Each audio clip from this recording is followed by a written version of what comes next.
আমি আবারও বলতেছি, শরীয়তপুরে কোনো বাপ ভাই নাই, শরীয়তপুরে কোনো দায়িত্বশীল ব্যক্তি নাই, দায়িত্ববান ব্যক্তি নাই। এটা আমি আবারও বলবো, বারবার বলবো। শরীয়তপুরে আসলেই যদি কোনো বাপ ভাই থাকতো, দায়িত্ববান ব্যক্তি থাকতো, তাহলে শরীয়তপুরের রাস্তা এরকম থাকতো না। একটু বৃষ্টি হইলেই দেখেন কি রকম গর্ত হয়ে যায় আর ময়লা কাদা হয়ে যায়। এখানে কি মানুষ চলাফেরা করতে পারে? মানুষ চলাফেরা করতে পারে না বিধায় হয়তো বা দায়িত্ববান ব্যক্তির এই দিকটা চলাফেরা করে না, আর এগুলো তাদের নজরে পড়ে না। এটা কোনো গ্রামের রাস্তা না, এটা শহরের রাস্তা, এটা শরীয়তপুর সদরের রাস্তা।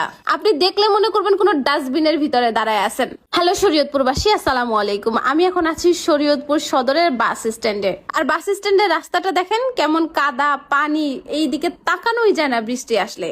এই জায়গা তো জনগণ ঠিক করে রাখবে না, এই জায়গা ঠিক করতে হবে সরকারের, এই জায়গা ঠিক করতে হবে দায়িত্ববান ব্যক্তিদের। কিন্তু এখন দায়িত্ববান ব্যক্তিরা কোথায়? তারা কি চোখে দেখে না যে শরীয়তপুর সদরের মতো একটা জায়গা ঠিক এরকম হয়ে আছে, এখানে উন্নয়ন প্রয়োজন?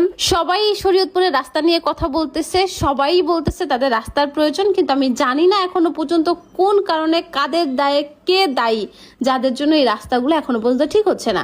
এই শরীয়তপুর সদরের মাঝখান দিয়ে কিন্তু 4 লেনের রাস্তা যাওয়ার কথা। 4 লেন তো দূরের কথা, 2টা গাড়ি একসাথে যাইতেও কষ্ট হয়। সাথে আবার রোডের পাশে যে রাস্তাগুলো আছে সেই রাস্তাগুলোর অবস্থা এইরকম হয়ে আছে। আমরা কোনো অভিযোগ করতে চাই না, আমরা কোনো ঝগড়াঝাটি চাই না, আমরা কাউকে দোষারোপ করতে চাই না। আমরা একটা সুন্দর শরীয়তপুর চাই, যেই শরীয়তপুরের রাস্তা হবে নিট অ্যান্ড ক্লিন। আমরা কোনো ভাঙাচোরা রাস্তা চাই না। সাধারণ মানুষের একটাই দাবি, একটা সুন্দর রাস্তা। সাধারণ মানুষের এটা পাওয়ার অধিকার আছে। আর এই জন্য দায়িত্বশীল ব্যক্তিদেরকে বলবো আপনারা এটার প্রতি একটু নজর দেন। আর শরীয়তপুরবাসীকে বলবো অবশ্যই ভিডিওটা শেয়ার করে দিবেন যাতে কোনো দায়িত্ববান ব্যক্তির চোখে পড়ে।